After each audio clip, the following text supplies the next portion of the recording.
আজকে আমাদের writing skill হলো describe finding yourself alone in a railway station at night, write a paragraph describing.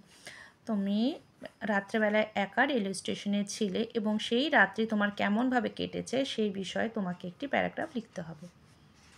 তাহলে আমাদের প্যারাগ্রাফটি হবে, the railway station at night was and wonderful experience. রাত্রেবেলায় একা কাটানো সেই রেলওয়ে স্টেশনে থাকা এটা একটি অন্যরকম খুব সুন্দর একটি অভিজ্ঞতা। দ্য ইউজুয়াল হাসল, নর্মাল যে আমাদের হইচই হয়, অ্যান্ড বাসল ছুটোছুটি ওয়ার রিপ্লেসড বাই আনসেটিং সাইলেন্স, সেটাকে নীরবতার মধ্যে সেগুলো আরও বেশি কি ধরা পড়ে। দ্য ডিম লাইটস, ছোট্ট যে আলোটি, ডিম লাইট যে অনেকক্ষণ ধরে রেল লাইনে থাকে আমরা যে আলোটা দেখতে পাই, কাস্ট লং, দীর্ঘ সময় ধরে জ্বলতে থাকে। ডান্সিং শ্যাডো, একটা ছায়া যেটা সবসময় নড়াচড়া করে। অ্যান্ড এমটি প্ল্যাটফর্ম, পুরো ফাঁকা একটি platform. Felt vast and lonely, সেটা মনে হচ্ছে একদম একাকিত্ব নিয়ে চলে আসে, মানে একটা প্ল্যাটফর্মের মধ্যে পুরোটাই ফাঁকা, কেউ নেই, সেখানে চলছে একটি ডিম লাইট, আর তার মধ্যে কিছুক্ষণ বাদে বাদে ছায়া চলে আসছে। ছায়া বলতে কি রেলওয়ে স্টেশনে বা আলোর যে ছায়া ওটাকে বলা হয়েছে এখানে। আর সেই পুরো প্ল্যাটফর্মটা যে ফাঁকা সেটা নিজেকে মনে হচ্ছে খুব একাকিত্ব নিয়ে আসে, অনুভবটা চলে আসে ওই রকম অনুভব।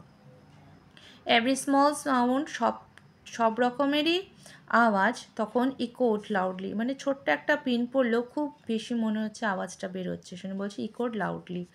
Making me jumpy. Cold wind whip, কিছুক্ষণ পর পর ঠান্ডা হাওয়া চলে আসে, যখনই একটা ট্রেন যায় তখনই আমাদের কী হয়, একটা ঠান্ডা হাওয়া আসে, ওটাই বলি train. A cold wind whip through the station adding to the chill, এটা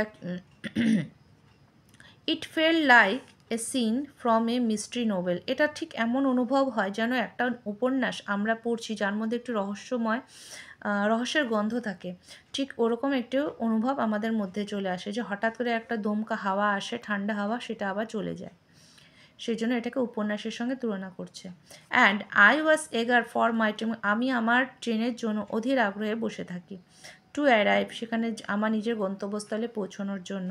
অ্যান্ড ব্রেক দ্য সলিটিউড, এবং সেই নির্জনতা ভাঙার জন্য আমি আমার গন্তব্যে যেন পৌঁছে যাই, সেজন্য অধীর আগ্রহে আমি কি ট্রেনের জন্য অপেক্ষা করতে থাকি। এই হয়ে গেল একটি ছোট্ট প্যারাগ্রাফ। আমরা ট্রেনের জন্য যে প্ল্যাটফর্মের মধ্যে সারা রাত কাটাই, সেই কাটিয়েছি, সেই যে একটা অভিজ্ঞতা, এর উপরে ভিত্তি করে একটি ছোট প্যারাগ্রাফ এটি আমাদের শেষ হলো। ওকে।